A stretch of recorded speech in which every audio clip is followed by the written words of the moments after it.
Tawagin niyo na lang akong Sasuke. Nagtrabaho ako dati sa call center kaya madaling araw o gabi ang pasok ko.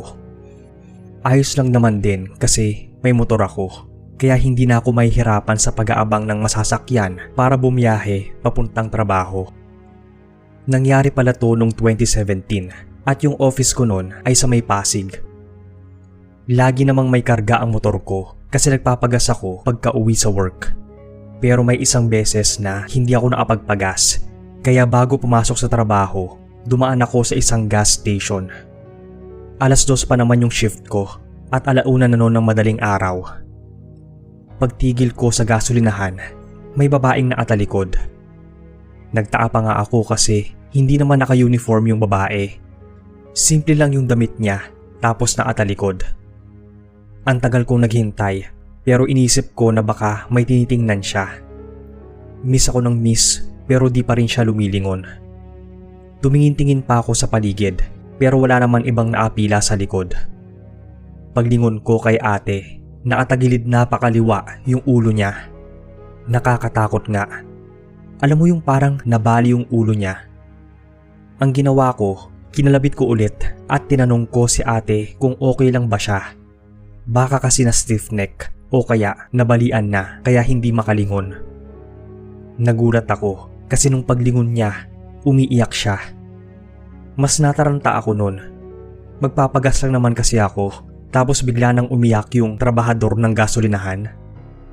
Nung tatanungin ko na sana siya kung bakit siya umiiyak, bigla niyang sinabi ang pangalang Rodel. Nagpalinga-linga pa ako. Baka kasi andoon yung Rodel na tinatawag niya. Pagbaling ko ng tingin sa babae ay bigla na lang siyang nawala. Lingon pa ako ng lingon nun, hanap ng hanap. Makailang segundo lang, may lumabas na lalaki na naka-uniform galing CR. Namamaga ang mga mata at halatang kaagaling sa pag-iyak. Napaisip tuloy ako nun kung bakit nag-iiyakan ng mga tao sa gasolinahan. Di naman ako nagsalita pero bigla na lang nagpaliwanag si kuya. Ang sabi niya ay pasensya na at natagalan siya. Habang pansin kong nanginginig pang inaayos ang pump ng gas at nilalagyan na ang motor ko. Medyo nawirduhan ako at hindi ko alam ang gagawin nun. Pero tinanong ko na lang kung bakit siya umiiyak. Ang sabi niya, tinawagan daw siya dun sa bahay nila. Patay na raw yung misis niya. Nagulat naman ako sa sinabi ni kuya. Nagpasensya na lang at nag-condolence. Matapos magpagas at bago umalis, nakita ko pa yung name tag niya. Ang pangalan ni kuya ay Rodel. Bigla ko tuloy naisip yung babae na nagpakita sa akin kani-kanina lang. Nung nakaalis na ako, tumingin pa ulit ako sa side mirror at nakita ko na humahagulgol na yung lalaki. Siguro yung kaluluwa ng asawa niya yung nagpakita sa akin. Hindi ko lang alam nun kung bakit sa akin nagpakita. Sana doon na lang sa asawa niya para siguro kahit papaano ay maibsan pa ang lungkot niya. Kaya kahit na medyo nakakatakot yung experience ko na yun, mas lamang yung naramdaman kong pagkaawa kay Rodel. Isipin mong namatayan na siya ng asawa pero wala pa rin siyang ibang pwedeng gawin kundi magpatuloy sa pagtatrabaho sa gas station.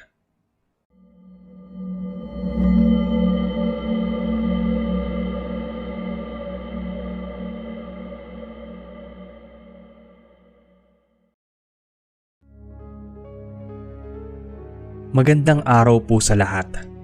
Tawagin niyo na lang akong Bel. Nagtrabaho po ako dati sa isang convenience store sa tabi ng gasoline station dito sa Tarlac. Hindi ko na lang po babanggitin yung mga kumpanya para na rin sa privacy. Ikukwento ko lang din po sa inyo yung mga makailang beses na pagpaparamdam sa akin doon sa trabaho ko noon. So dahil nga 24 hours yung gas station, 24 hours din yung convenience store namin. Sa panggabi yung toka sa akin. Hindi masyadong mabigat yung trabaho kasi wala namang masyadong customers paggabi. Talagang puyat lang ang kalaban. Bukod doon ay yung mga multo ng nakaraan na nagpaparamdam doon sa gas station. Nagsimula yun sa unang buwan ko sa trabaho. Nasa cashier ako, nakatapat din mismo sa gasolinahan. So kapag wala talagang bumibili, kung hindi mag-aayos ng mga stocks at inventory. Naatunga nga lang ako sa may gasolinahan. Hindi naman kasi pwedeng mag-cellphone ng matagal sa loob ng store. May isa naman akong kasama kung saan siya'y nakatoka sa paglilinis at pag-aayos ng stock sa loob. Isa rin naman yon sa trabaho ko, pero kadalasan nakatoka ako sa counter, cash register at mga produkto sa labas. Mag-aalauna na yon ng madaling araw. Nakatulala lang ako kasi walang bumibili nun. Natapos ko rin naman na yung ginagawa kong iba nang may isang pumasok pero naglilibot pa at naghahanap ng bibilhin. Habang nakatulala sa may gasolinahan, nagulat ako kasi may mga nakita akong batang naglalaro. Alam ko, bawal maglaro doon sa may gasoline station.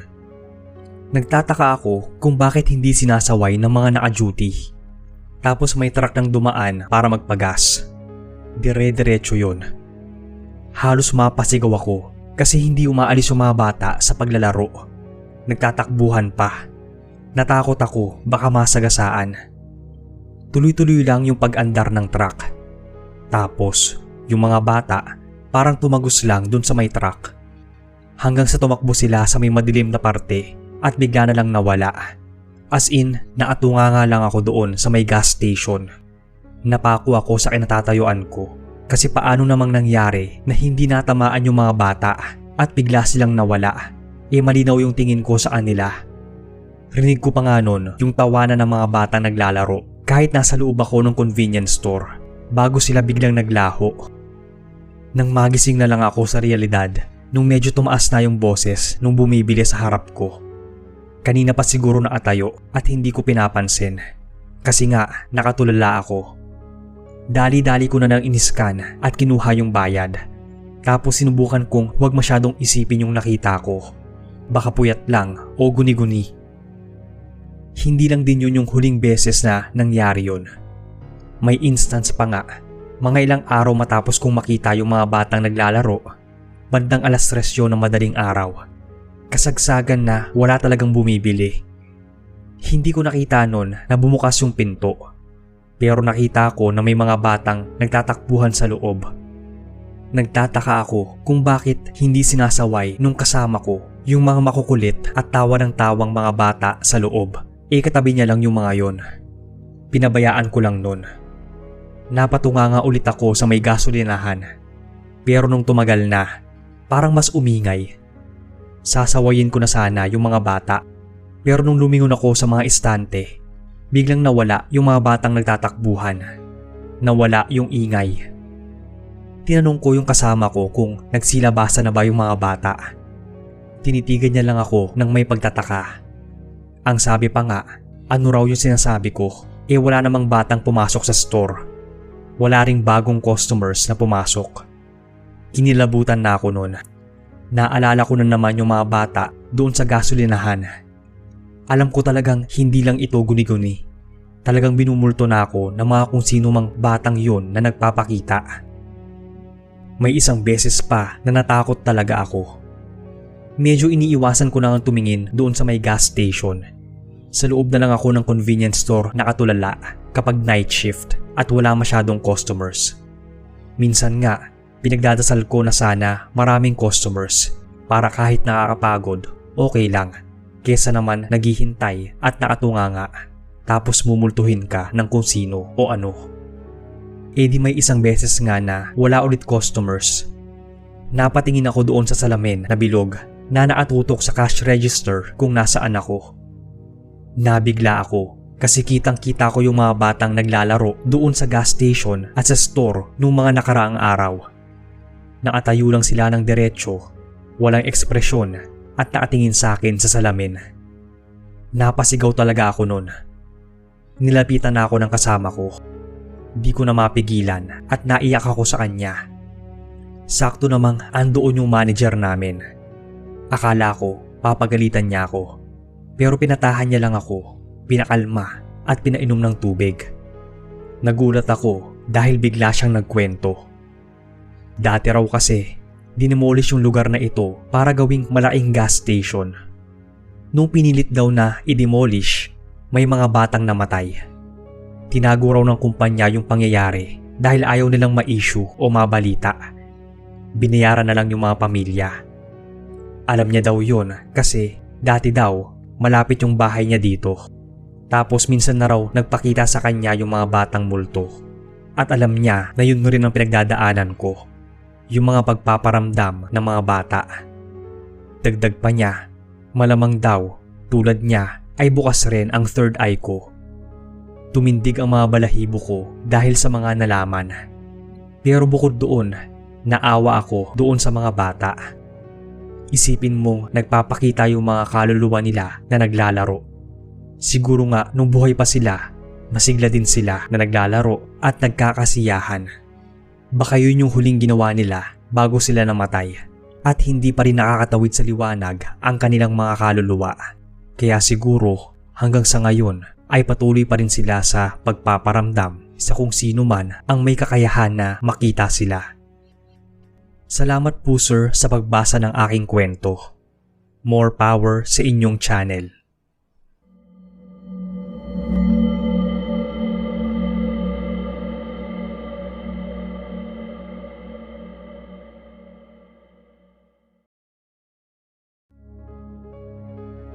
Kumusta naman po ang lahat? Pwede nyo na lang po akong tawaging Laika. Kami po ng pamilya ko, mahilig talaga mag-travel, lalo na bago mag-pandemic. Kung saan-saan na lang kami nagpupunta. Yung mga magulang ko rin kasi, naglalaan talaga ng quality time para sa amin, kaya madalas ang paggala-gala at bakasyon namin sa kung saan. May mga ilan na rin akong naranasan na medyo nakakatakot. Pero may isa po talaga akong experience na sobra ang kilabot ko. Ang malala, sa lugar pa na di mo aakalain na may multo. Sa isang gas station na hindi ko na lang papangalanan. Basta, isa siya sa pinakamalalaki. Taong 2018 po ito nangyari. Papunta kami sa Kalinga.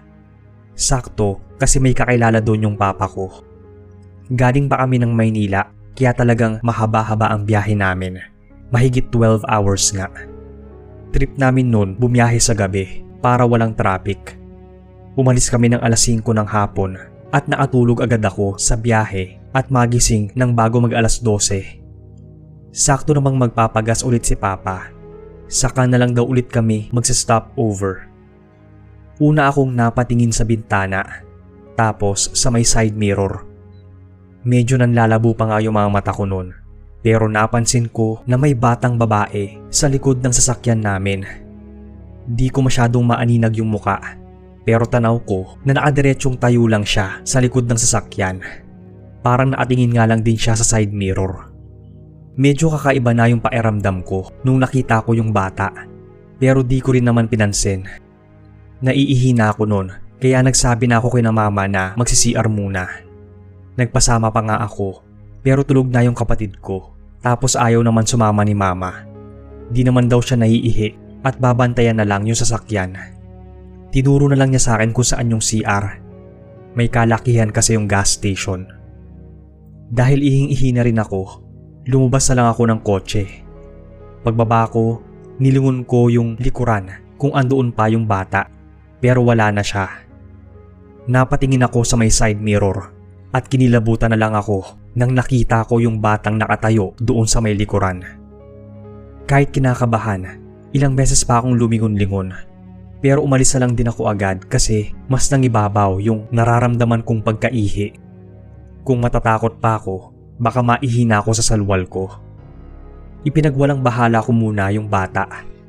Kaagising ko lang at baka gulong-gulo pa rin yung utak ko.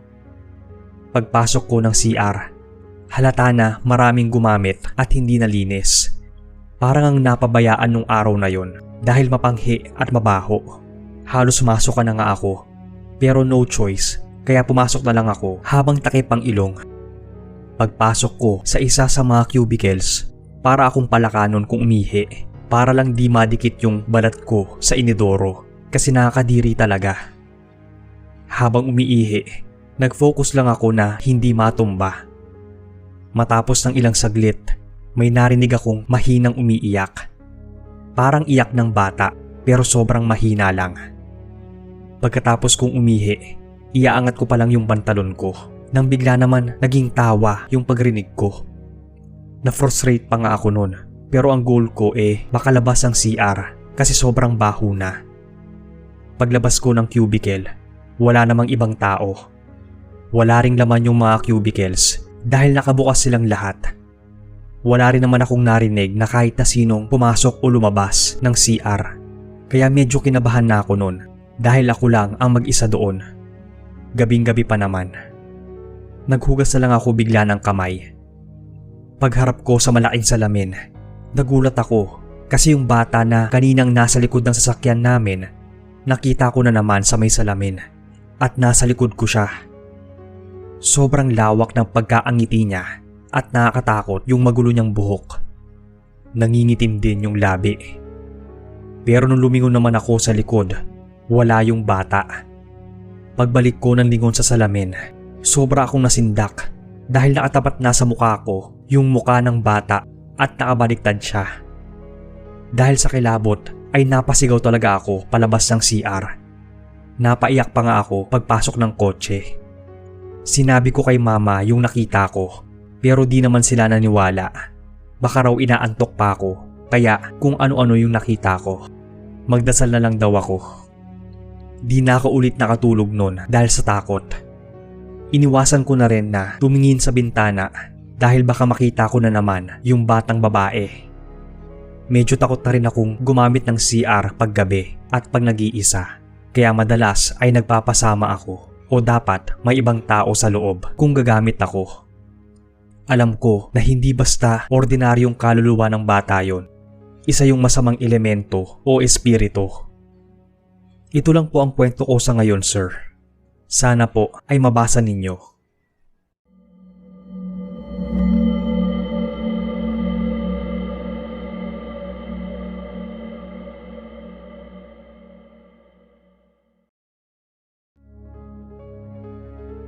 Sa edad kong to, hindi na rin mabilang kung ilang mga trabaho at sidelines ang nagkaroon ako.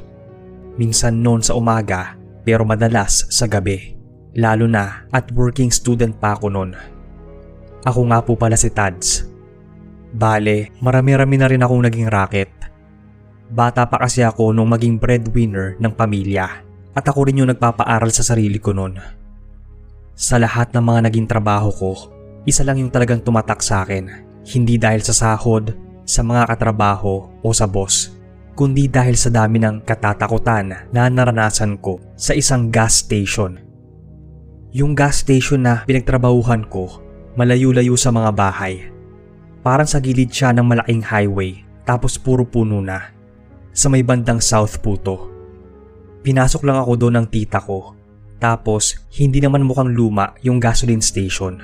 Parang bago pa nga Kaya hindi mo rin maiisip na may mga pagpaparamdam. Nung unang linggo ko doon, madalas mabigat yung pakiramdam ko sa trabaho. Hindi siya pisikal na mabigat pero parang nasa loob ko. Nagsimula pa yun nung minsang madaling araw na may nagpagas sa amin. Minsan kasi, nagsishift ako ng hanggang madaling araw. Binuksan ng lalaki yung bintana tapos sinabi na kung anong gas at kung magkano. Pagbukas niya ng bintana, nakita ko na may babae sa likod. Nakayuko siya at may hawak na maliit na kandila. Nakakatakot pa nga yung itsura niya. Itim yung suot niya, pati yung ibang bahagi ng katawan. Pero mas natakot ako sa kandilang hawak ng babae. Di ko pa makakalimutan yung pag-uusap namin ng driver. Ang sabi ko pa nga, sir, pasabi naman po sa kasama nyo sa likod na bawal po magsindi ng kandila dito. Mamaya nyo na lang po sindihan pag nakaalis na kayo. Baka po kasi pare-parehas tayong madisgrasya dito. Tiningnan niya lang ako ng masama. Akala ko nga nagalit sa akin kasi ayaw ipapatay yung kandila. Pero nagulat ako sa sinagot niya. Miss, nagjo-joke ka ba? Lakas ata ng trip mo Wala naman akong kasama dito. Kita mong ako lang mag-isa sa kotse, di ba? Gabing-gabi na Huwag ka naman manakot ng ganyan.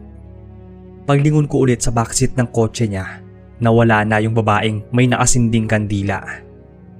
Nagsorry na lang ako kasi malamang mayari pa ako kapag pinagpilitan ko at magsumbong siya sa boss ko. masungit pa naman yun.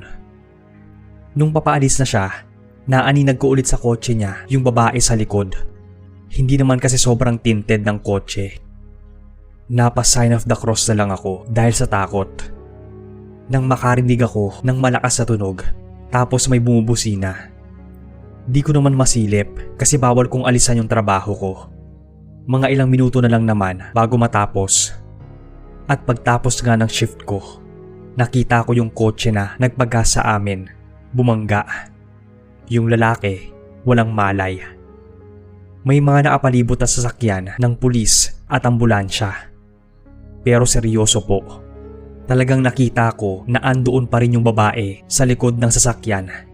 Nakayuko pa rin, tapos may hawak na kandila.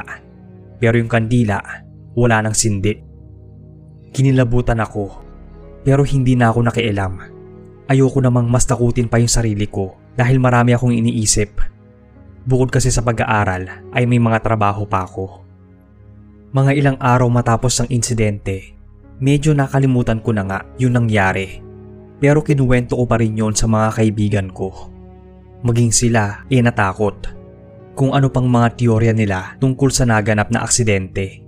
Baka raw sundo nung namatay. After nun, na-schedule ulit ako ng night shift. Sa akin nga, mas okay lang din dahil mas malaki ang sahod kapag night shift dahil sa night differential. Yung mga panahon naman na yun, madaling araw na. Nagulat ako kasi may babaeng naglalakad papunta sa akin. Sobrang haba ng buhok niya na hanggang tuhod na. Tapos, nakasaya at nakalumang t-shirt. Nung makalapit siya, di ko makita yung muka kasi medyo nakaharang yung buhok niya. Nagtanong siya kung saan yung CR. Tinuro ko naman sa kanya yung CR. Saglit lang akong nalingat dahil may paparating na kotse para magpagas. Pero pagbalik ko ng tingin sa may CR, bigla namang nawala yung babae. Parang di rin naman siya nag-CR dahil mukha namang walang tao nun. Nagtaka pa nga ako kasi paanong biglang nawala yung babae. Saglit lang naman yung paglingon ko. Kung naglakad yun palayo o tumakbo, panigurado naman mapapansin ko. Lumingon-lingon pa ako sa paligid. Nakita ko yung babae, tumatawid sa may kalsada. May paparating noon na sasakyan. Sinigawan ko pa nga yung babae dahil baka mabundol siya. Pero tumagos lang siya sa may sasakyan at biglang naglaho. Chinek ko pa nga yung kalsada pero wala siya doon. Hindi rin naman huminto yung sasakyan. Kinilabutan ako sa nasaksihan ko at napa-sign of the cross na lang ulit ako. Tinawag ko yung cashier na naka-assign at tinanong ko kung nakita ba niya yung babae na tumawid sa may kalsada.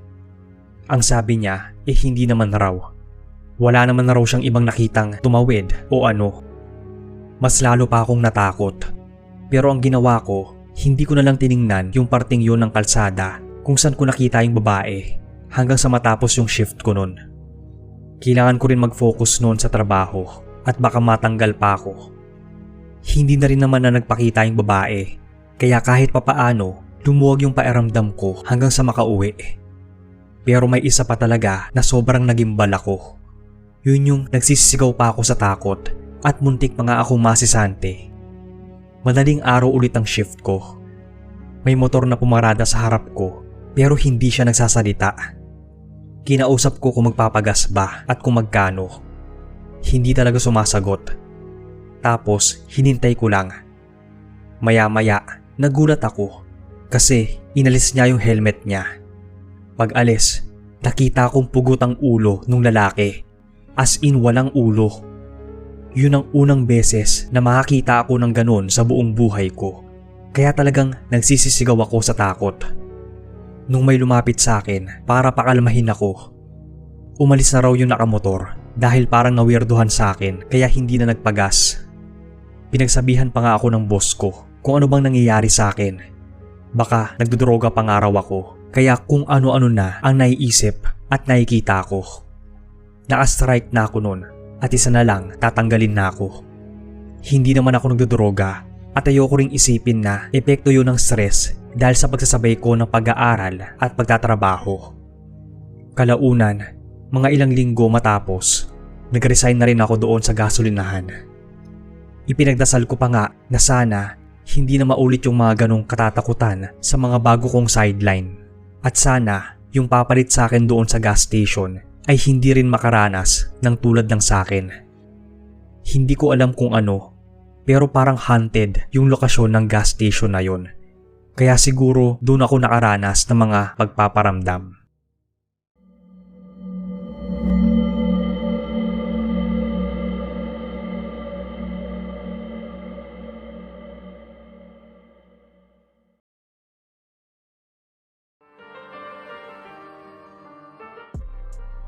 Tumingin-tingin pa ako sa paligid pero wala naman ibang naapila sa likod.